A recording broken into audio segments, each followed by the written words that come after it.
The debate is constantly raging in this carnivore space, keto space, ancestral health space, whatever the hell you want to call it. And it's over calories. Are calories a thing? Should you count calories? Is it relevant in your pursuit of building your best physique, especially in terms of a body composition goal scenario? And this is the deal.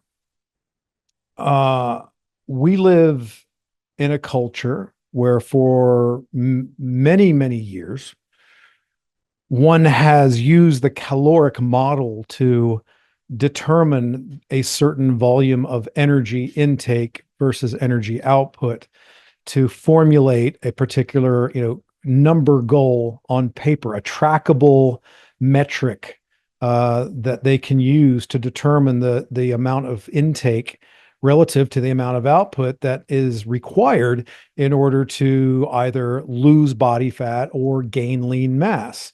And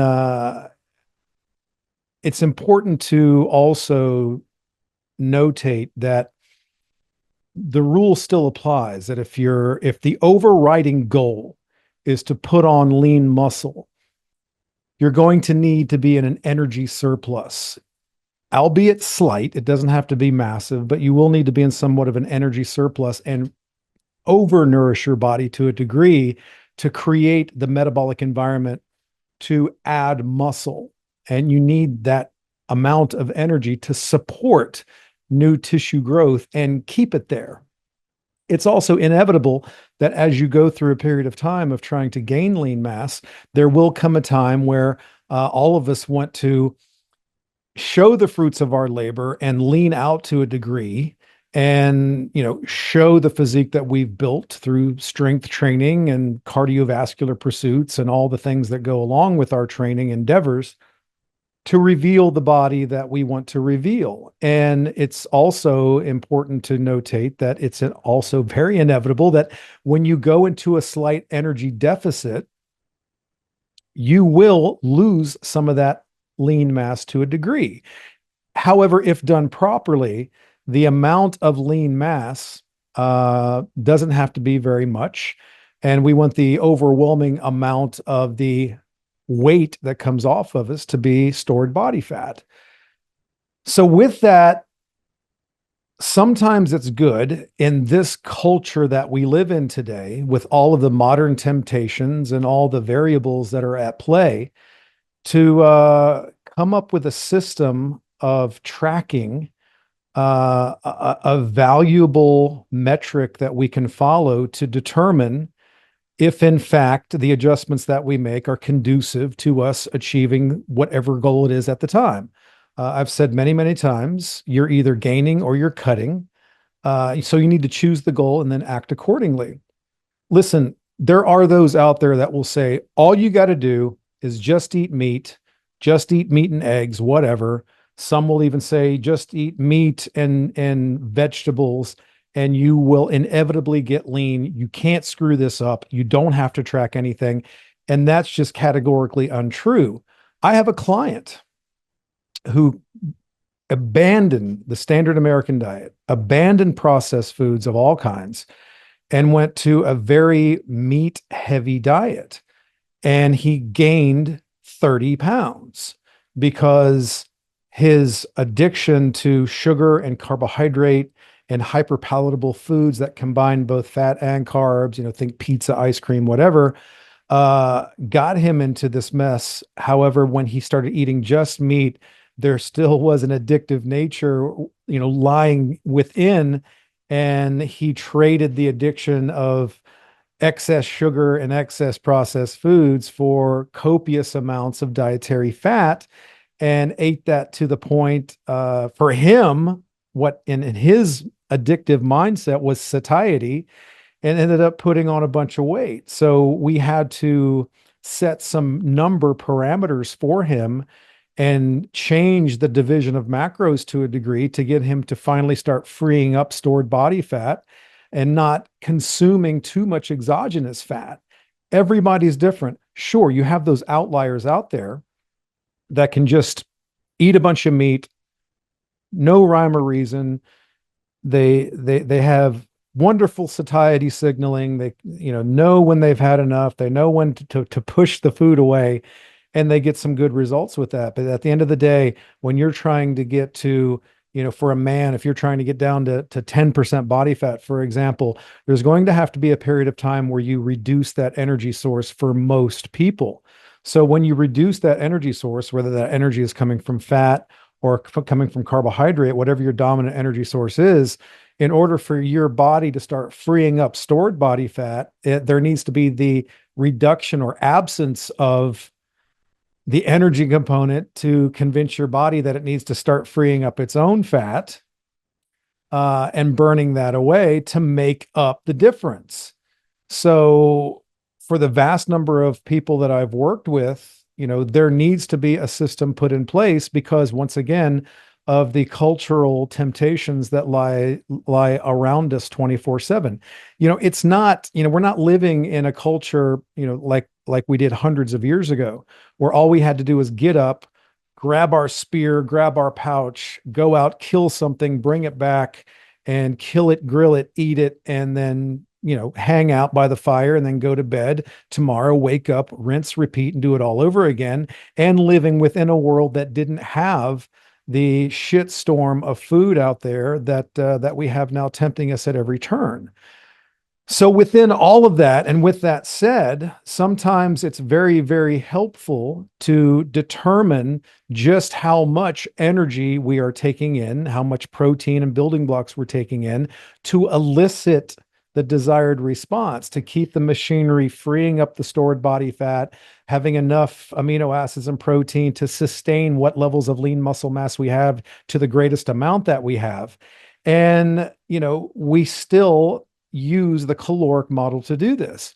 What we have to understand is the caloric model in and of itself is grossly inaccurate. So if a particular food that you're eating says it's, for example, has 300 calories, that 300 calories shouldn't be taken as, an exact literal face value, because that 300 calories is going to react differently to everyone.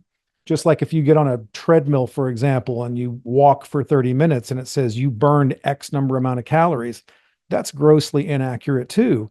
And even beyond that, FDA regulations permits the number of calories listed on the food that you're about to eat can be inaccurate or have a variance of roughly 20% in either direction. So none of this stuff is set in stone. None of it's super accurate.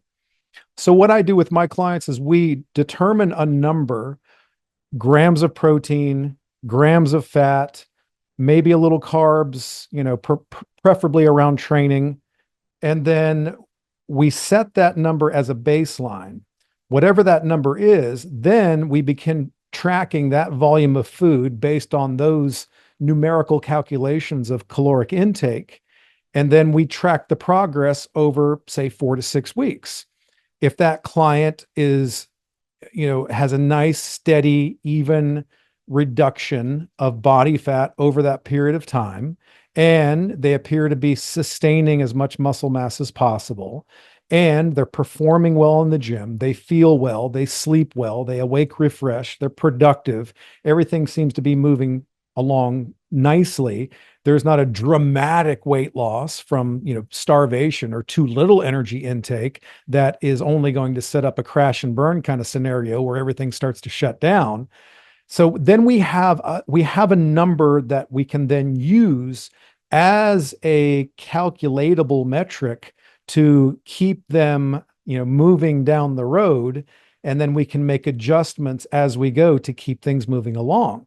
So that's why I call whatever calories we set for the client coming from protein and fat and whatever carbs, if any, as adjusted calories. We've taken the caloric model, we've exploited it to some degree based on an N=1 type situation, and then we keep moving down the road, monitoring that calculation to make sure that those numbers are working well for the client and things are moving in the right direction at all times.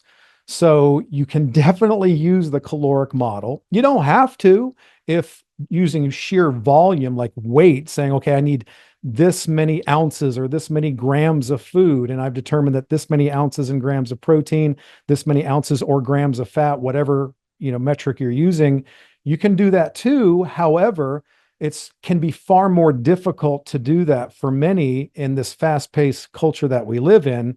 It's oftentimes a lot easier to check upon yourself and keep yourself dedicated to the task by saying, okay, I have determined that this number calories of protein, along with this number calories of fat, along with this number of calories from carbs, if any, that number of adjusted calories is actually working for me uh, in a desirable way, in a sustainable, desirable way, and we move on from there, and then change the course as needed as we go.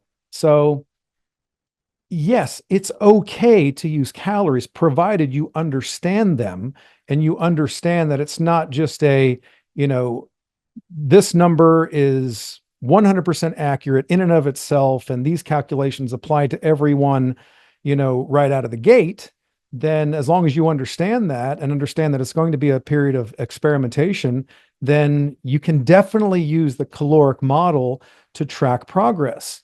There are thousands of, tens of thousands of people out there that do use the caloric model using an animal-based style diet, and they've structured it in a way where they are, favorably losing body fat, keeping lean mass, or gaining lean mass and not gaining too much body fat, whatever the goal is, and it works really well for them.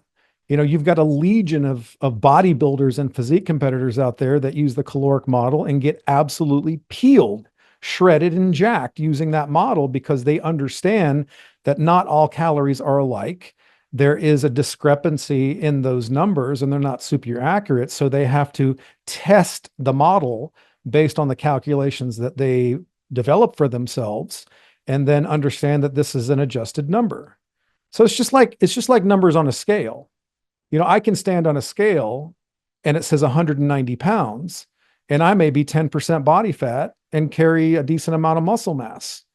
There might be another man that stands on the same scale. It says 190 pounds, but he may be 30% body fat with very little muscle mass. So as long as we understand the number that we have calculated is unique to us, and we have to adjust it in a manner that those numbers that we have calculated and that we're using in that caloric model and tracking on whatever app we're using have been altered in a way where it's going to serve us well.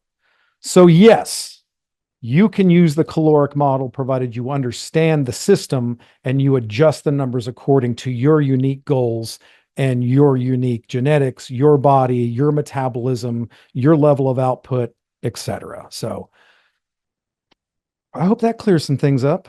Or maybe I just made it more confusing. Either way, let me know what you think.